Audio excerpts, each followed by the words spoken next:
Hey there, friends and enemies, JoPa here again, and today I want to talk about Remnant 2 and the future of the looter shooter genre because in my opinion, this game proves a perfect example on how a looter shooter can be replayable over the long haul while not being a live service title. So I'm going to talk about live service games in general, looter shooters and where they stand and all that kind of good stuff. But Remnant 2 has become one of my favorite games of 2023 because it has a ton of secrets. It's procedurally generated at points within its campaign. You are rewarded for playing increased difficulty levels, which I think is huge because it encourages you to earn your loot at lower levels, get familiar with the game, and then progress further on into harder difficulties and get better loot that's going to do more for you in general overall. You can also play co-op with either friends or randoms, which is really nice. And I just really enjoy the game overall. It feels like a game that, for me, has the right amount of replayability without restricting me from playing other games. The thing about a game like Destiny 2 or Diablo 4, it feels like you really have to grind those games and play them in a way that is not going to be successful long term at this point. And that's really the difference for me. The live service model, which I'll get into in a little bit, is stale and dated, and we need something new. And if I'm looking forward to games like Borderlands 4, I wouldn't be surprised if they don't go the live service direction, which some people have been clamoring for, because they can hopefully do some innovative things they did not do with Tiny Tina's Wonderlands, much to my disappointment.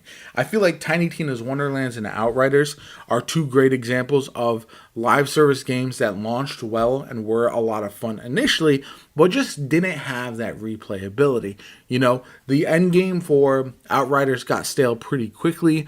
The end game for Tiny Tina's Wonderlands was just repeating the same thing pretty much over and over again. The DLC for Tiny Tina's Wonderlands didn't hit in the way that I think a lot of people would have hoped for. It felt like you were playing a similar thing to what had already been released, which was quite a bit of a bummer, with like just new enemies and weapons, not anything that really revolutionized the game.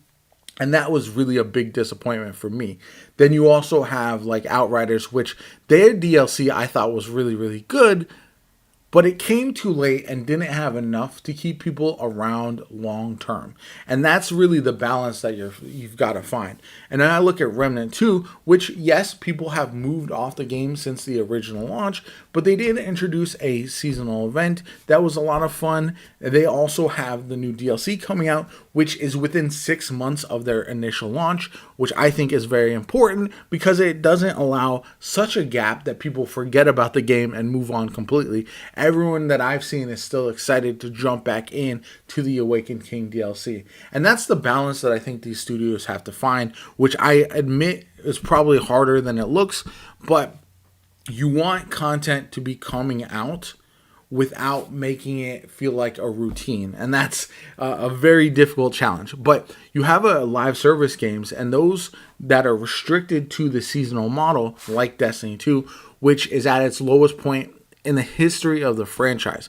Destiny 1 and Destiny 2 for a long time have been the pinnacle of the looter shooter genre and pinnacle of a live service game that can be successful because they had a lot of different content. They were churning out things pretty consistently, and people can complain about how innovative the content was, all of that kind of good stuff, but they were still putting in hundreds of hours every season into this game, and that just doesn't happen in a lot of other franchises. So I think the success of Destiny 2 and Destiny in general encouraged a lot of other studios to look at the live service model, but now we're starting to see that oversaturation really hit. Live service games are really struggling right now. You have Sony, who has either postponed or canceled 6 different titles. You have a bunch of other studios as well talking about moving away from the live service model. Everyone but WB Games, who seems to be doubling down, which we'll see if that works for them, but I don't think it will. And it's just one of those situations where The live service model, in my opinion, stifles innovation. It means that you have to constantly churn out content. It can't be at the developer's pace.